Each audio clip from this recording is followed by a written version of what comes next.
সেটা লাগে বলে যত লিস্ট আছে সেটা ঠাকুরের চরণে পৌঁছে দেয়।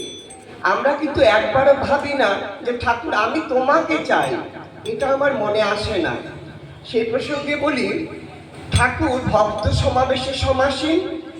এক দাদাকে বলছেন ঠাকুর, এই মনি শোনো, একের সাথে শূন্য দিলে কত হয়? আগে ঠাকুর 10 হয়, সাথে শূন্য দিলে 100, সাথে সাথে সাথে 100,000 অযুত নিযুত লক্ষ কোটি কোটি কোটিতে পরিণত হয় ঠাকুর। আর যদি বাঁ পাশের শূন্যের বাঁ পাশের একটাকে সরিয়ে দিই তাহলে কি হয়? ঠাকুর আমাদের শূন্য হয়ে যায়। তদ্র আমাদের জীবনের সেই এককে যদি এক এবং অদ্বিতীয়কে যদি বাদ দিয়ে চলি, তবে আমাদের জীবনটাও কিন্তু শূন্য হয়ে যায়। তাই আমরা ঠাকুরকে চাই। তাকে চেলে কোনো পাওয়ার আর অভাব থাকে না, সব পাওয়া পূরণ হয়ে যায়। কিন্তু এই যে আমরা মঙ্গল মঙ্গল বলি ঠাকুরের কাছে গিয়ে, মঙ্গল কিন্তু ডাকলে শুনবে না, মঙ্গল কোথাও কিনতেও পাওয়া যায় না। মঙ্গল যদি ছুটতেই হয় মঙ্গলের পিছনে না, মঙ্গল আমার পিছনে ছুটবে। তার জন্য পূজ্যপাদ আচার্যদেব পরম পূজনীয় অভিজ্ঞতা এত সুন্দর রাস্তা দিয়ে দিলেন। এই যে ডিপি ওয়ার্কসের মাধ্যমে আমরা কি করি, এই যে মঙ্গলের পিছনে আমাদের ছুটতে হয় না, মঙ্গল আমাদের পিছনে ছুটে। তারা বলছেন যে সর্বসমস্যার সমাধান হচ্ছে ডিপি ওয়ার্ক। এখন আমাদের আর অন্য কিছুর প্রয়োজন নেই। সেটা করলে মন দিয়ে যদি আমি করি, আমি ছোট হই বড় হই, ছোটদেরকেও আমি সেরকম করে শেখাবো যে স্কুল কলেজে গেলে ছোট বাচ্চা হলে কি হয়েছে, ওদেরকে বলবো আমার প্রিয় পরমের কথা বলবো। আমার মা বাবা ছোট থেকে আমাকে কিভাবে ইষ্টভীতি ধরিয়ে দিলেন, ঠাকুরের সাথে কিভাবে যুক্ত হতে হয়, ঠাকুরের নাম করতে হয়, ধ্যান করতে হয়, তাছাড়া প্রার্থনা করতে, এগুলো আমরা বন্ধুদের সাথে শেয়ার করব। এগুলো আমাদের অভিভাবকদের ছোট ছোট বাচ্চাদের কানে পৌঁছতে হবে, তারাই কিন্তু এগুলো প্রচার করবে, নইলে কিন্তু সম্ভব নয়।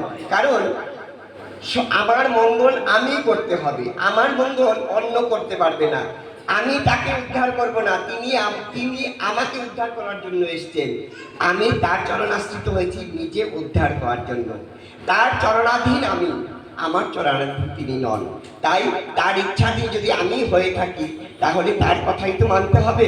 কিন্তু দেখা যায় আমরা কি করি, আমাদের ঠাকুর ধরার পর যখন আমাদের কোনো উন্নতি না হয় না, তখন আমরা এটা দেখি না যে কোথায় আমাদের ঘাটতি। তখন পাশের কেউ দাদা বা মায়েরা সুযোগ পেয়ে বলবেন যে আচ্ছা আমরা ওখানে গিয়েছিলাম, গ্রহ পুজো করেছিলাম, তাতে আমার অনেক উন্নত হয়েছে, তোমরাও যাও দেখবে এখানে অনেক উন্নত হবে। কিন্তু সেটা আমরা কখনো দেখি না যে গ্রহ পূজা হয় না। গ্রহের অধিষ্ঠাত্রী বৃহস্পতি, সবাই জানি আমরা। ঠাকুর বলছেন বৃহস্পতি শব্দের অর্থ হচ্ছে বৃহৎপতি, সর্বশ্রেষ্ঠ পালনকর্তা। তিনি যার মাথার উপরে থাকেন তার কোনো গ্রহই তাকে টাচ করতে পারে না। এক দাদা ঠাকুরের পাশে বসে আছেন, ঠাকুরের অনেক ধরনের কথা বলছেন, ফুর্তি করছেন। দাদা চুপ করে বসে আছেন, ঠাকুরের চোখ পড়লো, বলছেন এ বাছা তোমার কি হয়েছে, তুমি দেখি কিছু বলছো না? বলছে ঠাকুর বলবেন না, আমার ভীষণ গ্রহ খারাপ, কখন যে আমার কি হবে আমি বলতে পারবো না। ঠাকুর একটু গম্ভীর হয়ে বলছেন তুমি কোথায় থাকো? আগে ঠাকুর আমি বেলেঘাটা থাকি। তোমার গ্রহ যারা তোমাকে চেপে ধরেছে ওরা কোথায় থাকে? কিছু বলছে না। তুমি ইষ্টভীতি করো? আগে করি। সব কিছু করো? আগে করি। 30 দিনেতে পাঠাও? কিছু বলছে না। তখন ঠাকুর বলছেন শোনো মনি, তোমাকে একটা কথা বলি, যদি পরম পিতার দেওয়া বিধান যদি পালন করতে পারো, তবে আমি বলছি এই মুখ্য বলছে তোমাদের যে তোমাদের যত গ্রহ দোষী আসুক না কেন, কিছুই তোমাদের কিছু করতে পারবে না। এই ইষ্টভীতি তোমাদেরকে স্তম্ভের মতো খাড়া হয়ে রক্ষা করবে। তাই আমি বলছি তোমরা আর এগুলো ছেড়ো না, মাসান্তে পাঠাবে, এরকমই চলো পরম পিতার নির্দেশে। দেখুন ঠাকুরের পাদস্পর্শে এসে, শ্রী ঠাকুরের পাদস্পর্শে এসে কত মানুষের কত পরিবর্তন হয়েছে। ভগবান রামকৃষ্ণের পাদস্পর্শে এসে আমাদের গিরিশ ঘোষ, নাট্যকার গিরিশ ঘোষ মদ্যপ ছিলেন, তিনি হয়ে গেলেন মহা সাধক গিরিশ ঘোষ। তারপর ঠাকুরের সময় দেখুন মহাকবি যে আমাদের হেমচন্দ্র মুখোপাধ্যায়, তিনি যখন ঠাকুরের চরণ স্পর্শে আসলেন, তার পাদস্পর্শ পেয়ে এই হেম কবি, তিনি 13 বৎসর বয়স থেকে মদ্যে আসক্ত ছিলেন। এই হেমকবি একজন ভক্ত কবি হয়ে উঠলেন।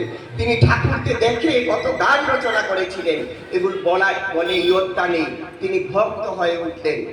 এভাবে একটি ছোট্ট ঘটনা বলি যে তার পাদস্পর্শে এসে যুগে যুগে এই যে মহাকবি বাল্মীকি মুনিও যেরকম হয়েছিলেন রত্নাকর দস্যু থেকে, ঠাকুরের পাদস্পর্শে এসে যে একটা ঘটনা বলি ছোট্ট। ঠাকুরের পাদস্পর্শে এসে এক ডাকাত, সে অনেক খুন জীবনে করেছে, দুর্ধর্ষ ডাকাত, অনেক খুন করেছে, অনেক লুটপাট করেছে, অনেক কুকাজ করেছে। একদিন সে বাঁচার জন্য, পুলিশ তাগিদ করছে, সে বাঁচার জন্য কি করলো, সে ছুটে আসলো দৌড়াতে দৌড়াতে। তখন ঠাকুর হিমায়তপুর গ্রামের বিশাল উৎসব হচ্ছে, ঠাকুরের জন্ম উৎসব হচ্ছে। সেই ডাকা দৌড়তে দৌড়তে একটা জায়গায় এসে প্যান্ডেলের কোনায় চুপ করে বসে আছে। বিভৎস চেহারা, কালো মুখ ঢাকা, কালো কাপড় দিয়ে, কম্বল মুড়ি দিয়ে ঢাকা, চুল বড় বড়, দাড়ি বড় বড়, এর অবস্থায় চুপ করে দাঁড়িয়ে আছে। এক ঋত্বিক দাদা তখন ঠাকুর সেখানে অনেক গল্প করছিলেন। ঠাকুর গল্প শেষ হওয়ার পরে উঠে যাচ্ছিলেন। উঠে যাওয়ার পর ঋত্বিক দাদারা ঘরে যাবেন। এক দাদা যাচ্ছেন, ঋত্বিক দাদা হঠাৎ সেই ডাকাতটা এসে বলছে, দাদা এখানে কি কথা হচ্ছে দাদা, এখানে যে এত লোকজন জড়ো হয়েছিল? বলছে এখানে জীবনবাদের কথা হচ্ছিল। ঋত্বিক দাদা বলছেন এখানে বাঁচার কথা হচ্ছিল, এখানে বেড়ে ওঠার কথা হচ্ছিল। আজকে আমি বাঁচতে চাই, আমাকে বাঁচাই, আমি যে বাঁচতে চাই, আমার বাঁচার খুব ইচ্ছে, সেই ডাকাতটা বলছেন। তখন সেই ঋত্বিক দাদা বলছেন, এখন তো হবে না, ঠাকুর উঠে গেছেন, আপনি এক কাজ করেন, আমার সাথে চলুন, আমার ঘরে থাকবেন, সকালবেলা ঠাকুর বসলে আমি বলবো। সেই ঋত্বিক দাদা সেই ডাকাতটাকে ঘরে নিয়ে গেলেন। নিয়ে যাওয়ার পর রাত্র কাটালেন, সকালবেলা ঠাকুরের কাছে গেলেন। ঠাকুর প্রণাম করার পর ঠাকুর দেখেই বলছেন, এই ওকে এক কাজ কর, ওকে হাফহাতা পাঞ্জাবি, প্রথমে ওকে চুল আর দাড়িটা কাটিয়ে দে, তারপর হাফহাতা পাঞ্জাবি আর কালো পাড়ের একটা ধুতি পরিয়ে, এই যে 60 বিঘা জমি আছে না, এই যে হিমায়তপুরে, এখানে ফুল ফুলের বাগান আছে, এগুলো রক্ষণাবেক্ষণের দায়িত্ব ওকে দিয়ে দে। এতটুকুই ঠাকুর বললেন।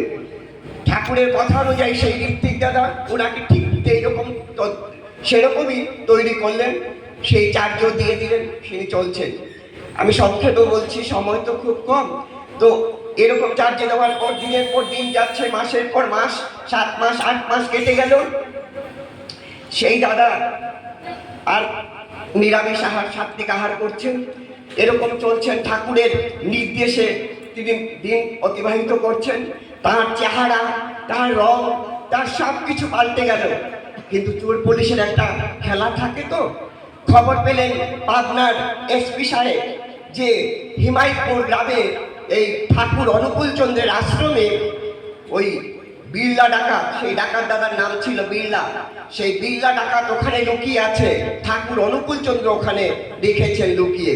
চলো, দলবল নিয়ে ছুটে গেলেন হিমায়তপুর আশ্রমে গিয়ে ঠাকুরকে প্রণাম নিবেদন করেই বলছেন, ঠাকুর আপনি বিড়লা ডাকাতকে এখানে আশ্রয় দিয়েছেন, ও তো অনেক বড় খুনি। ঠাকুর বলছেন, হ্যাঁ হ্যাঁ আমি তো ওকে দিয়েছি, তবে খুনি না ডাকাত সেটা বলতে পারবো না, ওকে আমি কিন্তু দিয়েছি, ওকে আশ্রয় দিয়েছি। এই বিড়লাকে ডাক, তো বিড়লাকে ডাক। তো সেই আশ্রমবাসীরা বিড়লা দাদাকে ডাকলেন। বিড়লা দাদা চলে আসছেন আর এসপি সাহেব তাকাচ্ছেন আর ফাইলটা খুলে দেখছেন যে বিড়লা ডাকাতকে এসপি সাহেব খোঁজার জন্য ফৌজ নিয়ে এসছেন। এই বিড়লা সেই বিড়লা তো নয়। ঠাকুর আমি যাকে খুঁজছি এই বিড়লা তো নয়, কেউ কে ঠাকুর বলছেন, আপনি যাকে খুঁজছেন সেই তো বিড়লা, সেই ডাকাত বিড়লা আপনি যাকে বললেন, ওই সেই তো।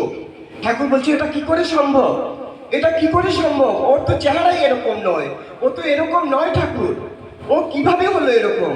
আমাকে ভালোবেসে, আমার সাথে প্রেম করে, আমাকে ভালোবেসে, আমার বিধান পালন করে সে আজ এত বড় পরিবর্তন হয়েছে তার।